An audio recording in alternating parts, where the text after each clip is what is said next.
Bonsoir, désolée, j'ai dire autre chose. J'ai d'avoir mon réflexe du boulot. Parce que moi je suis secrétaire, donc je réponds au téléphone et j'ai un certain réflexe à ce moment-là, je vais taire cette partie-là. Donc bonsoir, petite vidéo pour vous faire un point réception puisque coronavirus oblige, les libraires ont fermé et que de ce fait les 3 livres que j'attends, il y en a un peut-être mais les 2 autres non, ça c'est sûr que ce sera pas pour tout de suite.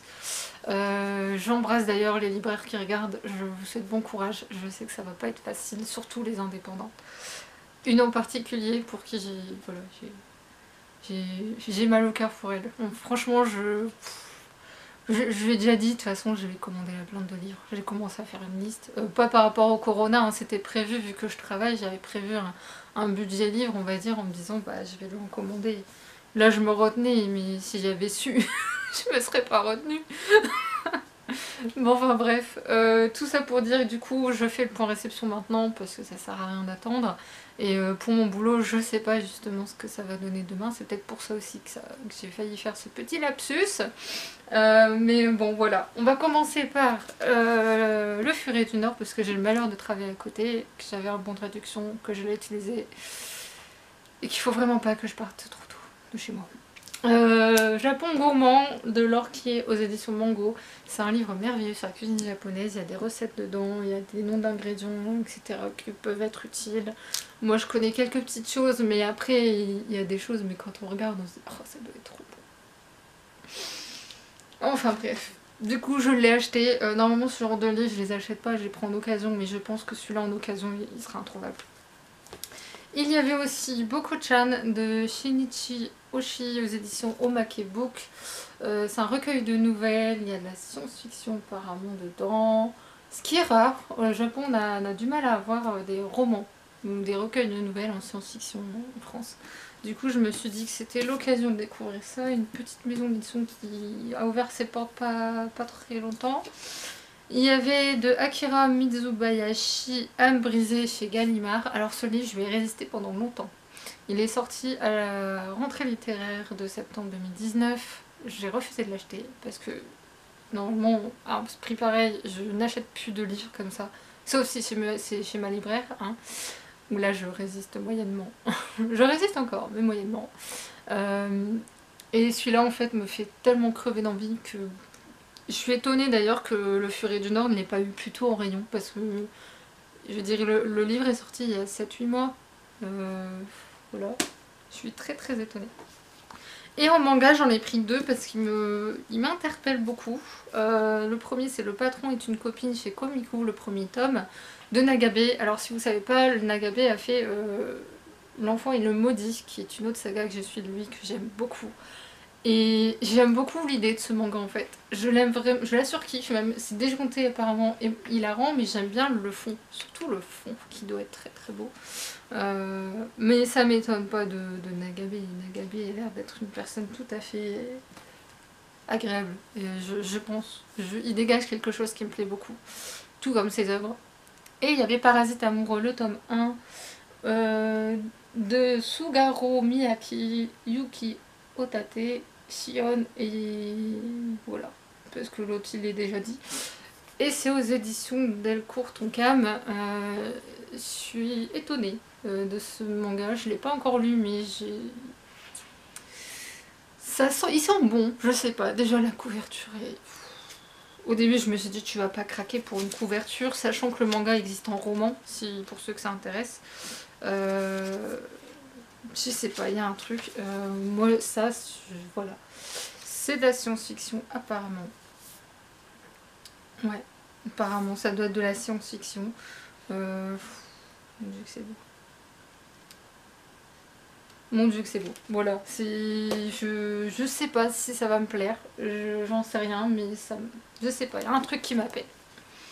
Chez Françoisir, il y avait une offre. Si on achetait 3 livres, je crois, il y avait un livre offert, ou 2 livres, un livre offert, enfin je ne sais plus. Du coup, il y avait Rendez-vous avec le poison, les détectives du Yorkshire de Julia Chapman, chez Françoisir. Coucou Buckinette. Voilà, elle comprendra. Il y avait, donc j'ai pris Le Sorceleur, le 5 et 6 le tome 5 et 6, comme ça au moins j'avance dans la saga. Et il y avait Parasite amoureux, le tome 1 de Sugaro Miyaki, Yuki Otate, Shion et voilà, parce que l'autre il est déjà dit. Et c'est aux éditions Delcourt Tonkam. Je suis étonnée de ce manga en fait. Je l'aime vraiment, je la surkiffe. Mais Il y avait le roman de Mireille Calmel, La prisonnière du diable, que je sais pas, ça m'interpelle aussi. Il y en a un autre qui en attend du coup, et un autre encore puisque c'est quand j'aurai les 100 points. Et il y a Frisson Noir, un recueil de nouvelles polar thriller, avec des auteurs que je connais pour certains. Mais il n'y en a qu'une que j'ai lue. Tous les autres, je les ai jamais lus.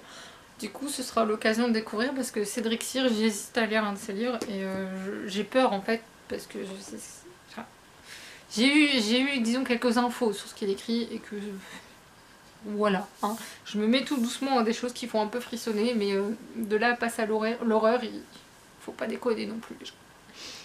Ensuite, chez ma libraire adorée, voilà, 2105 Mémoires interdites de Anouk Filippini. Ça me rappelle une connerie que je dis moi, aux éditions Ozu. En fait, quand j'étais plus jeune, ma mère faisait des timbres, et pour le pays des Philippines, et je disais Philippinas. C'est pour ça que le nom me... Voilà. Bref, anecdote passée. C'est de la dystopie, et je verrai. Mais je sais pas, il y a un truc qui m'interpelle. On verra ce que ça donne. J'espère juste qu'ils vont pas tomber dans le cliché de la dystopie. Là, je suis en train d'en lire une. Il y a un tout petit cliché peut-être, et encore que, mais c'est très sombre, du coup j'ai du mal à le lire rapidement. Ensuite, Binti de... Alors attendez, parce que le nom est écrit d'une manière que pour le lire c'est un peu compliqué. Neddy Okorafor. Oui, parce que vous voyez, c'est en brillant. Fausse bonne idée de la maison d'édition, que j'adore pourtant, mais là pour le coup, le brillant, même là, lire Binti, franchement, il faut le faire. Quand j'ai voulu le mettre dans ma bibliothèque virtuelle, j'ai fait c'est quoi le titre du coup? Mais du coup j'ai vu qu'il y avait un autre livre qui avait sorti l'autrice et que sans le savoir il était dans ma wishlist, donc c'est pas un hasard je pense, il n'y a jamais de hasard dans la vie. Et je lui ai pris à ma chère et tendre libraire adorée le coffret, voilà, Le poids des secrets de Aki Shimazaki, qui comprend Tsubaki, Amaguri, Tsubame, Wasule Nagagusa, et Otaru. Sachant que j'ai un autre coffret d'elle à lire. Comment faire simple quand on peut faire compliqué. Et voilà, et si on est tous confinés, et ben vous savez quoi? J'ai de quoi faire, YOLO. Et j'ai du stock aussi, enfin bref, moi je m'inquiète pas. Je verrai bien ce que ça donne, hein. De toute façon, on n'a pas le choix. Sinon, bah voilà, en termes de lecture, j'en ai deux, on va dire 3 de lus, sachant qu'il y a la moitié d'une série de mangas en fait que j'ai lu, donc c'est pour ça que j'ai pas eu de vidéo à vous faire. Sinon, je peux vous proposer, donc dites-moi en commentaire, de vous faire quand même une vidéo par semaine en fonction des lectures que j'aurai faites, sachant que selon ce que j'ai choisi de lire, il y aura peut-être pas assez de matière. Donc la vidéo serait plus courte. Donc dites-moi en commentaire ce que vous voulez voir du coup, parce que c'est vrai que je me suis dit que c'est pas normal que vous n'ayez pas de vidéos plus régulièrement. Enfin bref, dites-moi. Et moi un jour, il faudra vraiment que je me mette à faire mes chroniques parce que c'est pas possible, je vois la pile, c'est... Voilà. C'est le drame. Sur ce, je vous laisse. J'espère que cette vidéo vous aura plu et dites-moi en commentaire ce que vous avez reçu dernièrement du coup avant la crise. Et s'il y a un livre qui vous a particulièrement marqué aussi, ce sera l'occasion d'échanger, de parler de plein de choses. Voilà. Sur ce, je vous laisse. Je vous souhaite une bonne soirée, un bon week-end et à très bientôt. Salut!